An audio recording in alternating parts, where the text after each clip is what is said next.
हो और अगर वो दोबारा न्यूज़ में आ जाती है और कोई भी चीज़ जो कभी न्यूज़ में थी और दोबारा न्यूज़ में आ जाती है तो यहाँ पर इश्यूज़ क्या होते हैं बेटा। यहाँ पर सिंपल से इश्यूज़ चलते हैं कि इन चीज़ों को फिर आपको टैकल करना पड़ेगा, रेगुलेट करना पड़ेगा और याद करना पड़ेगा। मतलब आज आपको स्मार्ट सिटीज़ के बारे में हर चीज़ दोबारा पढ़नी पड़ेगी, समझनी पड़ेगी, जाननी पड़ेगी। मिशन ट्रांसफॉर्मेशन नेशन, इसके नाम से स्मार्ट सिटीज़ का कॉन्सेप्ट आया था। ये स्मार्ट सिटीज़ भला क्या है, पहली चीज़ ये।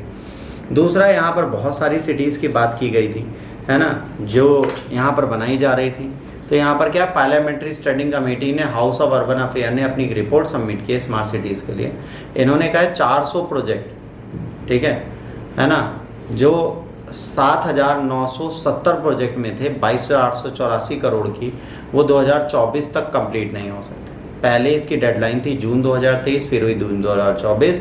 इन्होंने कहा दिसंबर 2024 के बाद ही कंप्लीट होंगे, उससे पहले आप भूल जाइए कि ये प्रोजेक्ट आप कंप्लीट कर सकते थे। इसका सिंपल सा मतलब है कि बेटा जो हमारी कंस्ट्रक्शन कॉस्ट है वो बढ़ेगी। देखिए, अगर किसी भी प्रोजेक्ट को आप डिलेड करते हैं, ये प्रोजेक्ट था, अगर आपने इसको डिले कर दिया और ये बी प्रोजेक्ट और लेट हो गया तो आपके साथ इश्यूज क्रिएट होने start.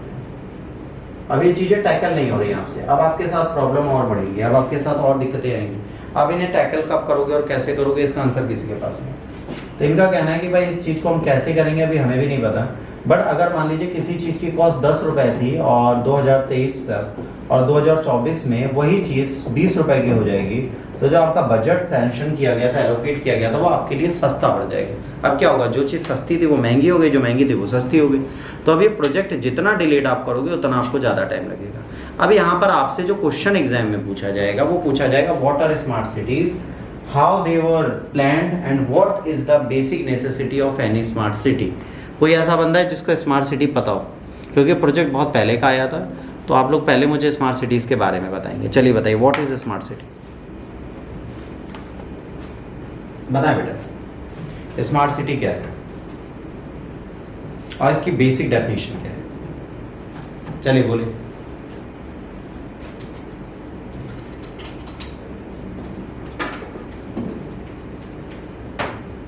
What do you mean by smart cities, बताएं बेटा, कौन बताएगा? स्मार्ट सिटी क्या है इसके बारे में कौन बताएगा, बोलो। इंदौर सर जी, अरे इंदौर शहर मत बताओ, हमको ये बताओ, Indore is not a smart city. स्वच्छ है, most clean city of India माना जाता है उसे, ठीक है। हमने पूछा स्मार्ट सिटी की डेफिनेशन क्या है, what is the basic definition of smart city.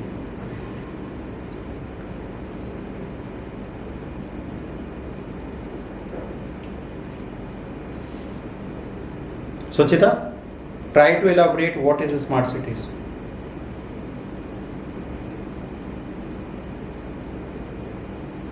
Smart city की बेसिक नेसेसिटी क्या होंगी, सिर्फ ये बता दीजिए।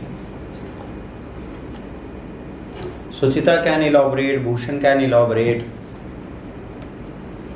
हिमानी, मोनिका, शिवांगी, अजय, जसवीर आप भी बता सकते हो बेटा, है ना, आकाश आप भी बता सकते हो। तो जरा मुझे बताओ स्मार्ट सिटीज़ की रियल डेफिनेशन क्या है।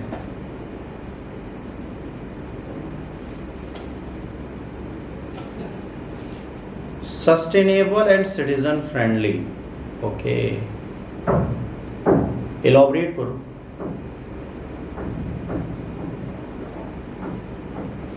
ट्रांसफॉर्मिंग द सिटी,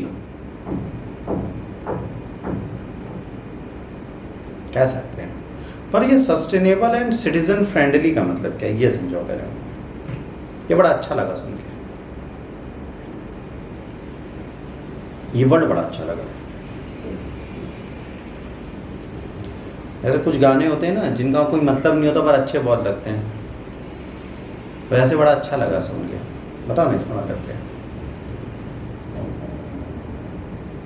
और कोई कोशिश अच्छी है, गलत नहीं बता रहे हो, कोशिश सही है। हाँ सुचिता बोलो बेटा। स्मार्ट सिटीज़ आपने देखी भी हैं, सुनी भी हैं और 2014 से चल रही हैं, इनके बारे में आपको पता होना चाहिए ना।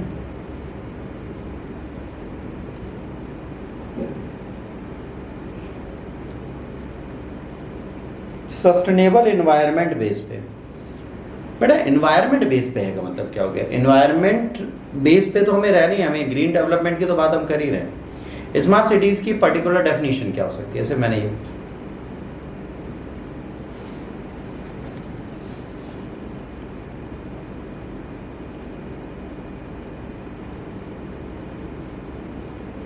ये 25 जून 2015 को लॉन्च किया गया था। इसका प्रोजेक्ट ये था कि इंफ्रास्ट्रक्चर क्लीननेस और सस्टेनेबल एनवायरनमेंट, ठीक है, सस्टेनेबल एनवायरनमेंट चाहिए, कोर इंफ्रास्ट्रक्चर चाहिए, क्लीननेस चाहिए। 100 सिटीज़ सेलेक्ट की गई थी डेवलप करने के लिए 2 स्टेज कॉम्पिटिशन में 2016 से 2018 तक। 5 साल का टाइम मिला था प्रोजेक्ट को कंप्लीट करने के लिए। स्कीम बहुत सारी हाउसिंग एंड अर्बन मिनिस्टर ने चलाई थी। सेंट्रल गवर्नमेंट ने फाइनेंशियल सपोर्ट दिया था 48,000 करोड़ का 5 साल के लिए, है ना। 100 करोड़ पर सिटी पर ईयर देने की बात की गई थी। इक्वल अमाउंट जो था वो स्टेट और अर्बन बोर्ड्स को दिया गया था। अब 6 फंडामेंटल थे इनके। पहला था कम्युनिटी एट कोर, कम्युनिटीज़ को मिलकर प्लानिंग करनी पड़ेगी। More from less, abilities generate करनी पड़ेगी कि यहाँ पर हम लेसर रिसोर्सेज से ज़्यादा प्रॉफिट कैसे बनाएं। कोऑपरेटिव एंड कॉम्पिटिटिव फेडरलिज्म चाहिए, सरकार और व्यक्ति को मिलकर काम करना पड़ेगा। इंटीग्रेशन, इनोवेशन एंड सस्टेनेबिलिटी चाहिए, इनोवेटिव मेथड चाहिए कि हम चीज़ों को किस तरीके से सुधार पाएंगे।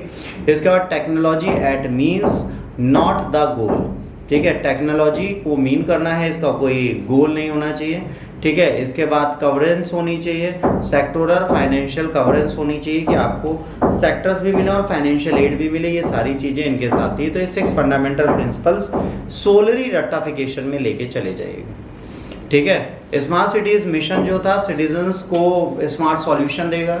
इसके बाद इकोनॉमिक ग्रोथ को बढ़ाएगा, उनकी क्वालिटी ऑफ लाइफ बढ़ाएगा। Social, economic, physical and institutional pillar जो सोसाइटी को इनको डेवलप करेगा। Focus on the sustainable and inclusive development by the creation of the replicable models, है ना, which act the light house of the other aspiring cities. अभी क्या कर रहे थे, वो रेप्लिकेबल मेथड बना रहे थे। जैसे विश्व में जो फेमस सिटीज़ हैं उनमें जो फीचर्स थे उनको उठाने की कोशिश कर रहे थे। स्मार्ट सिटीज़ को फाइनेंस करने के लिए सेंट्रली स्पॉन्सर स्कीम थी, जिसमें अर्बन लोकल बॉडीज़ कंट्रीब्यूट करेगी इक्वल अमाउंट प्रोजेक्ट में, जो ये स्मार्ट सिटीज़ का होगा। प्रोग्रेस रिपोर्ट की बात करेंगे 1 दिसंबर 2023 में 7970 प्रोजेक्ट थे, 1,70,400 करोड़ के 100 सिटीज़ के, जिसमें 6,419 प्रोजेक्ट जो थे वर्थ अमाउंट ऑफ 1,25,104 करोड़ के कंप्लीट हो गए। 15 से 51 प्रोजेक्ट 45,295 करोड़ के अभी भी अंडर में हैं। इसमें कुछ सिटीज़ हैं जो बहुत पीछे चल रही हैं, जो नॉर्थ ईस्टर्न हैं, हिमालयन सिटीज़ हैं और स्मॉल यूनियन टेरिटरीज हैं। यहाँ पर थोड़ा समय लग रहा है। Outlay of the smart cities जो है वो 7,634 करोड़ से 7,535 करोड़ के रिवाइज बजट में आया है। तो कहीं ना कहीं पैसा बढ़ता जा रहा है। अब इसका आउटले बढ़ेगा, चीज़ें घटाई भी जाएंगी, बढ़ाई भी जाएंगी, वे डिपेंड करता है हम चीज़ों को कैसे करेंगे। पार्लियामेंट्री कमेटी का 400 प्रोजेक्ट अंडरटेकन किए गए 10 सिटीज़ में, है ना, और जिनको पूरा करने की डेट हमने लाइन जी थी वो जून 2024 दी थी। बट ये अभी भी नहीं पूरा हो पाएगा, इसको हम और आगे बढ़ाएंगे और इसको आगे ले जाएंगे कहाँ तक, इसको हम ले जाएंगे दिसंबर 2024 तक, और चांसेस नहीं इस समय पे भी पूछा हो। स्टेट गवर्नमेंट को टेक ओवर करना पड़ेगा। कंप्लीशन प्रोजेक्ट का ऑन टाइम होना है तो उसके लिए उन्हें अपनी कॉस्ट भी लगानी पड़ेगी।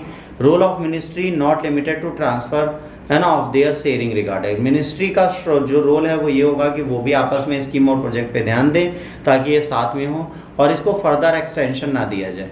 अगर कोई एक्सटेंशन मानता है तो मिनिस्ट्री को इसका एक्सटेंशन ना दिया जाए और इसका प्रॉपर डेवलपमेंट किया जाए।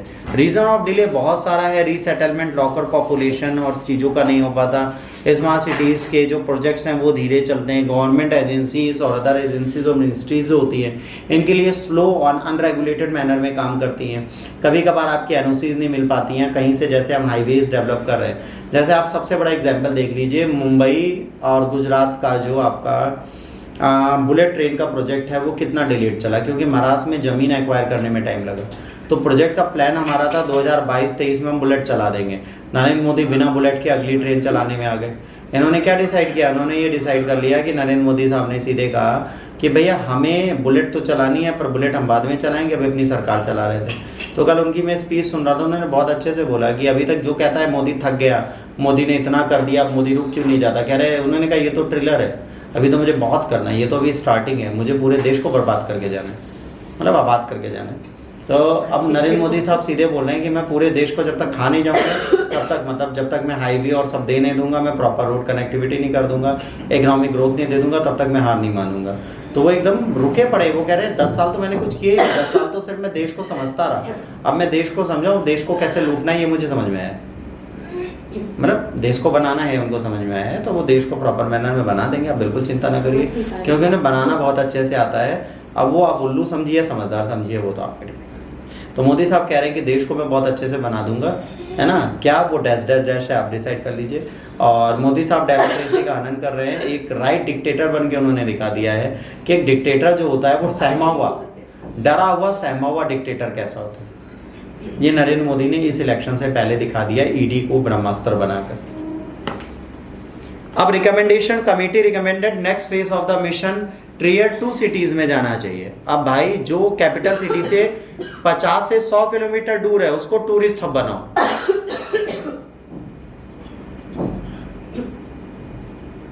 पानी पी लो बेटा, बढ़ा लेंगे, खास होने पानी पियो जल्दी। समझो यहाँ पे क्या बात है, यहाँ पर बात ये की जा रही है कि जब स्मार्ट सिटीज़ हम शहरों की कैपिटल बना देंगे तो उससे 50 से 100 किलोमीटर दूर जितने शहर हैं उनको भी बनाएंगे। जैसे लखनऊ के आसपास हरदोई में घूमने वाली जगह कहाँ है, मलिहाबाद में घूमने वाली जगह कहाँ है, इसके बाद कौन सा शहर है, अरे जहाँ से इमरती आती है, बर्फी लड्डू आते हैं, लड्डू कहाँ से आते हैं, मथुरा। अरे यार यहाँ पर संडीला के लड्डू बहुत फेमस है, संडीला को टूरिस्ट हब बना दे। इसके बाद उन्नाव को टूरिस्ट हब बना दें, शीतलगंज अचलगंज को टूरिस्ट हब बना दें। तो ये सब करने की कोशिश, टीयर 2 में ये किया जाएगा, जो 50 से 60 किलोमीटर दूर शहर है उनको टूरिस्ट हब बना दिया जाए।